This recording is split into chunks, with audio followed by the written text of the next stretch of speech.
അങ്ങനെ നമ്മുടെ സച്ചിയും രേവതിയും കൂടി ബീരാനെ കൂട്ടിക്കൊണ്ടുവന്ന് എല്ലാവരുടെയും മുമ്പിൽ നിർത്തിയിട്ടുണ്ടല്ലോ. അപ്പോഴേക്കും ശ്രുതി ഇങ്ങനെ പറയാണ്, നീ എന്തൊക്കെയാണ് ഒരു ഭ്രാന്തനെ പോലെ വിളിച്ചു പറഞ്ഞുകൊണ്ടിരിക്കുന്നത് എന്നിങ്ങനെ പറയാണ് കേട്ടോ.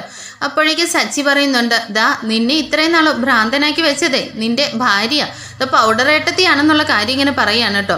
എന്താ ഏട്ടത്തി കറക്റ്റ് അല്ലേ എന്നിങ്ങനെ ചോദിക്കുമ്പോഴേക്കും നമ്മുടെ ശ്രുതിക്ക് നല്ല ദേഷ്യം വരുന്നുണ്ട് കേട്ടോ. മതി സച്ചി, കുറച്ച് ഓവർ ആവുന്നുണ്ട്. ആൻറ്റി, സച്ചി മനഃപൂർവ്വം എൻ്റെ അങ്കിളിനെ കൂട്ടിക്കൊണ്ടുവന്നിട്ട് എന്തൊക്കെയോ പറഞ്ഞ് ഇൻസൾട്ട് ചെയ്യുകയാണ്. എന്താ അങ്കിൾ വാ നമുക്ക് പോകാമെന്ന് പറഞ്ഞിട്ട് സച്ചി ബീരാനെ കൂട്ടിക്കൊണ്ട് അകത്തേക്ക് പോവുകയാണ് കേട്ടോ. ഇത് കണ്ടിട്ട് സച്ചി പുറകെ പോയി ഇങ്ങനെ തടഞ്ഞു നിർത്തുന്നുണ്ട്. മതി ശ്രുതി, നീ നിർത്തിക്കോ. ഇനി ഇതിൽ കൂടുതൽ കള്ളത്തരം ഒന്നും പറയാൻ നിനക്ക് പറ്റില്ല. നീ ഇപ്പോഴേ പറയാവുന്നതിലപ്പുറം കള്ളത്തരം പറഞ്ഞു കഴിഞ്ഞു. നിനക്കിനി ഈ പ്രശ്നങ്ങൾക്ക് ഒരു മറുപടി പറഞ്ഞിട്ട് നീ പോയാൽ മതി എന്നിങ്ങനെ പറയുന്നുണ്ട് കേട്ടോ.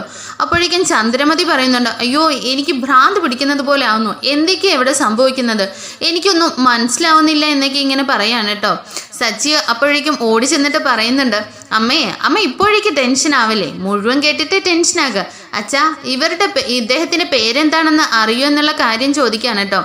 എന്താടാ പേര് എന്നിങ്ങനെ രവി ചോദിക്കുമ്പോഴേക്കും ശ്രുതിയാണെങ്കിൽ അന്ന് നമ്മുടെ അച്ഛമ്മയുടെ വീട്ടിൽ കൊണ്ടുവന്നപ്പോൾ ഉള്ള ഒരു മലേഷ്യ കൊച്ചച്ഛനാണെന്ന് പറഞ്ഞിട്ടൊരു പേര് പറഞ്ഞല്ലോ, ആ പേര് പറയാണ് കേട്ടോ. അപ്പോഴേക്കും സച്ചി പറയുന്നുണ്ട്, ഏയ് അതൊന്നുമല്ല, അതെ ഇദ്ദേഹത്തിൻ്റെ പേര് ഇദ്ദേഹം ഒരു ഇറച്ചി വെട്ടുകാരനുണ്ട്, ഇവരുടെ നാട്ടിൽ ഭയങ്കര ഫേമസ് ആയിട്ടുള്ള ഇറച്ചി വെട്ടുകാരനാണ്, ബീരാൻ എന്നാണ് ഇദ്ദേഹത്തിൻ്റെ പേരെന്നിങ്ങനെ പറയാണ് കേട്ടോ. അപ്പോഴേക്കും അച്ഛൻ പറയുന്നത് സത്യമാണോ എന്നിങ്ങനെ ചോദിക്കുകയാണ്. രവി ഇങ്ങനെ അത്ഭുതപ്പെട്ട് നിൽക്കുകയാണ് കേട്ടോ.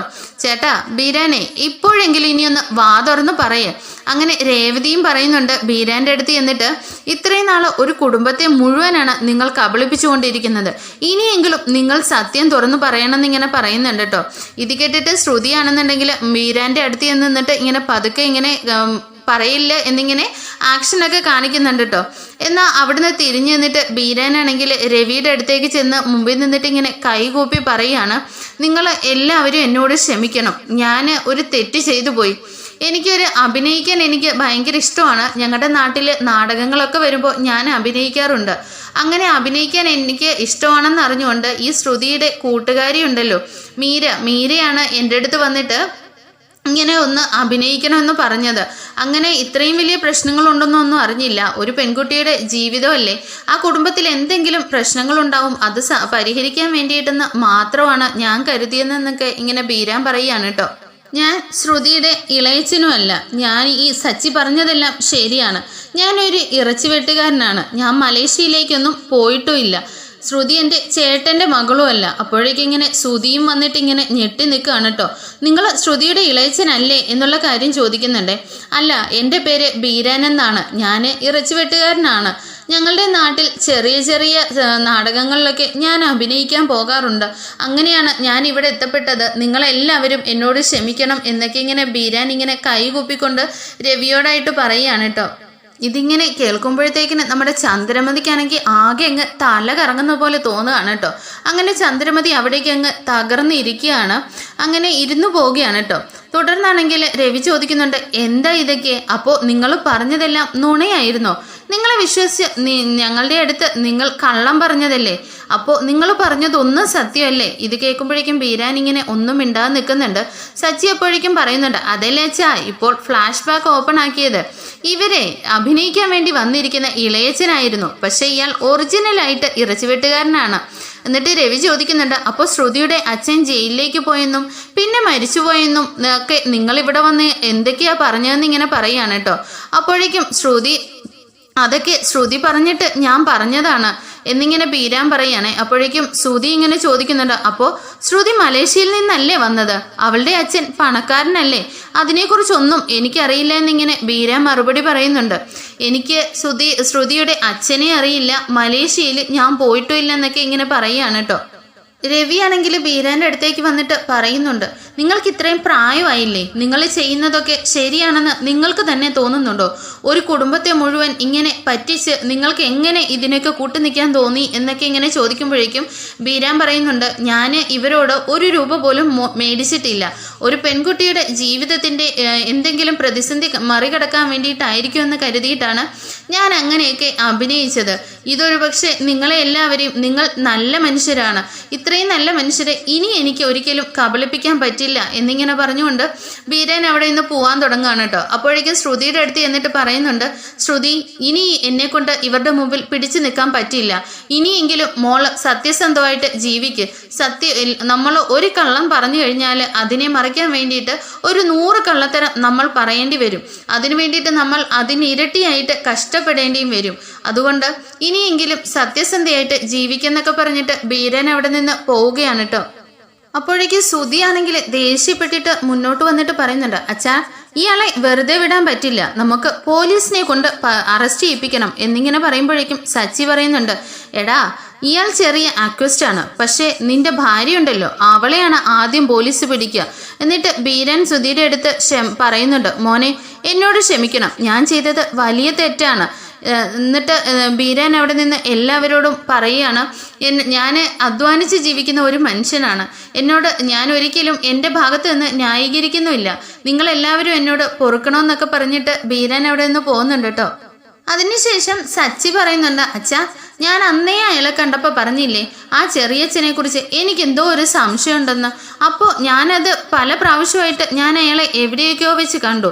എന്നാൽ അതെനിക്ക് വെറുതെ ഓരോ മനസ്സിലെ സംശയം കൊണ്ട് തോന്നുന്നതെന്നാണ് കരുതിയത്.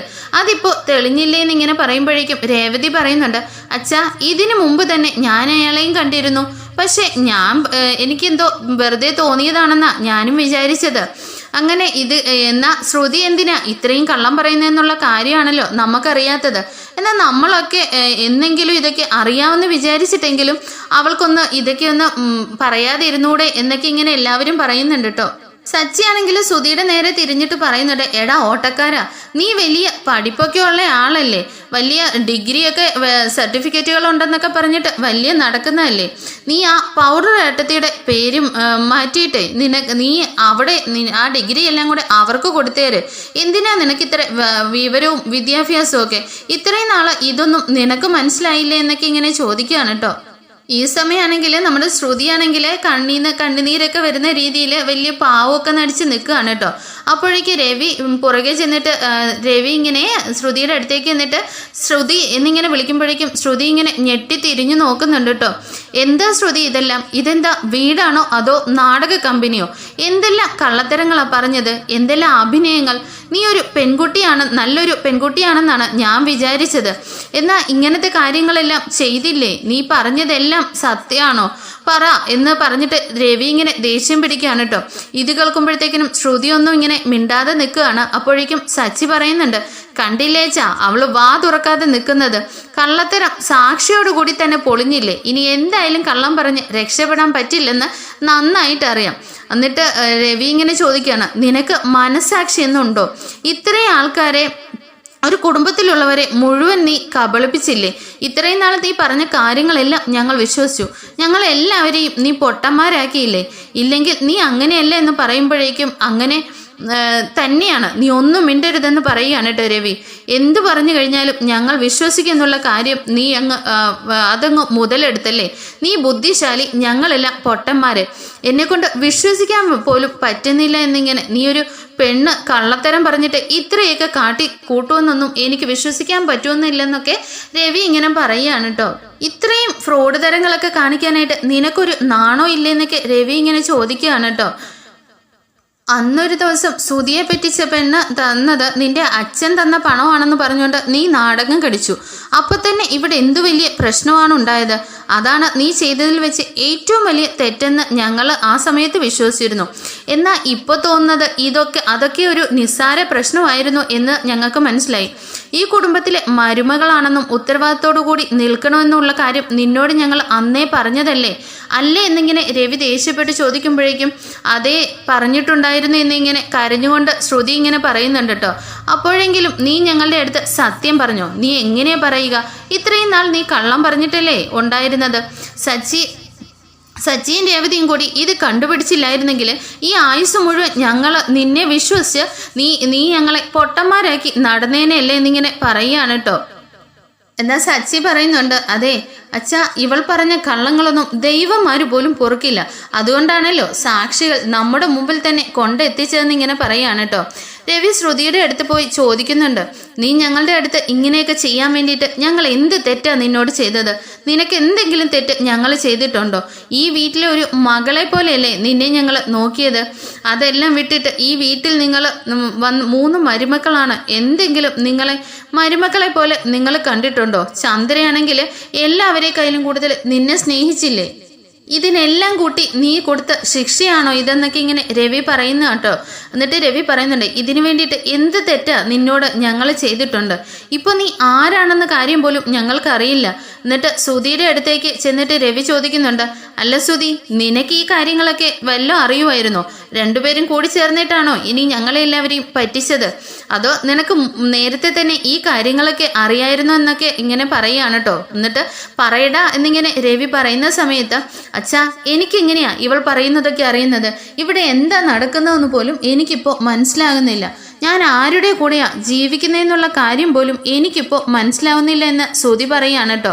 അപ്പോഴേക്കും രേവതി ഇങ്ങോട്ട് വന്നിട്ട് പറയുന്നുണ്ട്, ശ്രുതി, അന്ന് പണം വന്ന കാര്യത്തിൽ സമയത്ത് വീട്ടിൽ പറയാതിരുന്നത് നിങ്ങൾക്കൊരു ന്യായം ഉണ്ടായിരുന്നു. നിങ്ങളുടെ ഭർത്താവിന് വേണ്ടി അത് ചെയ്തു എന്ന്. എന്നാൽ ഇതിൽ എന്ത് ന്യായമാ ഉള്ളത്? നിങ്ങൾ എന്തിനാ ഇടയ്ക്കിടയ്ക്ക് ഇങ്ങനെ കള്ളം പറയുന്നത് എന്നിങ്ങനെ പറഞ്ഞിട്ട് രേവതി പറയുന്നുണ്ട്, ഒരു കള്ളം മാത്രമാണ് മെയിനായിട്ടുള്ള കള്ളം എന്ന കാര്യം അറിയുമോ? മലേഷ്യ, പണക്കാരി എന്നൊക്കെ പറഞ്ഞില്ലേ, അതെല്ലാം കള്ളമാണ്. അത് കഴിഞ്ഞിട്ട് അച്ഛൻ, മാമൻ, സ്വത്ത്, ജയില്, ലൊട്ടിലൊടുക്ക്, ഇതെല്ലാം ബാക്കിയുള്ള കള്ളത്തരങ്ങളാണെന്നിങ്ങനെ സച്ചി വീണ്ടും വന്നിട്ട് പറയുകയാണ് കേട്ടോ. രവി വീണ്ടും ശ്രുതിയുടെ അടുത്തേക്ക് ചെന്നിട്ട് പറയുന്നുണ്ട്, നീ ഒരു ഇളയച്ചനാണെന്നും പറഞ്ഞിട്ട് ഒരു ഇറച്ചി വെട്ടുകാരനെ വിളിച്ചുകൊണ്ട് വന്നില്ലേ? എന്നിട്ട് അതെൻ്റെ അമ്മയുടെ അടുത്ത് കൊണ്ടുപോയി. ഞങ്ങളെല്ലാവരും ഒരു കുടുംബക്കാരനെ പോലെ അയാളെ സ്വീകരിച്ചില്ലേ? ഞങ്ങളുടെ എല്ലാവരുടെയും മുഖത്ത് നീ കാർക്കിച്ച് തുപ്പിയതുപോലെ ആയില്ലേ എന്നൊക്കെ പറയുകയാണ് കേട്ടോ.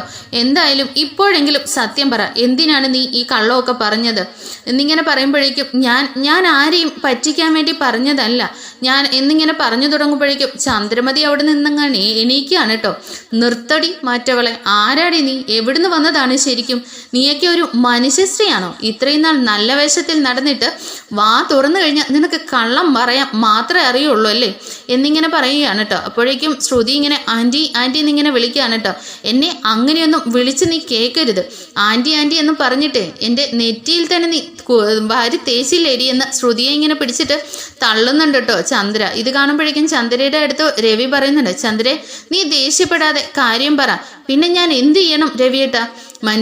ഒരു സാമാന്യ മനുഷ്യരെ ഇത്രയും കള്ളം പറഞ്ഞിട്ട് എല്ലാവരെയും ഇവള് മൊത്തത്തിൽ കളിപ്പിച്ചു. കള്ളത്തരത്തിലാണല്ലോ ഇവള് കള്ളം കൊണ്ട് കെട്ടിപ്പടുത്ത ശരീരവുമായിട്ട് വന്ന് നിൽക്കുവാണ്. പിന്നെ ഇവളെ ഞാൻ എന്താണ് ചെയ്യേണ്ടത്? പിന്നെ ഞാൻ കൂട്ടിക്കൊണ്ടുവന്ന മരുമകളാണെന്നുള്ള കാര്യം ഞാൻ 1000 തവണ പറഞ്ഞിട്ടുണ്ട്.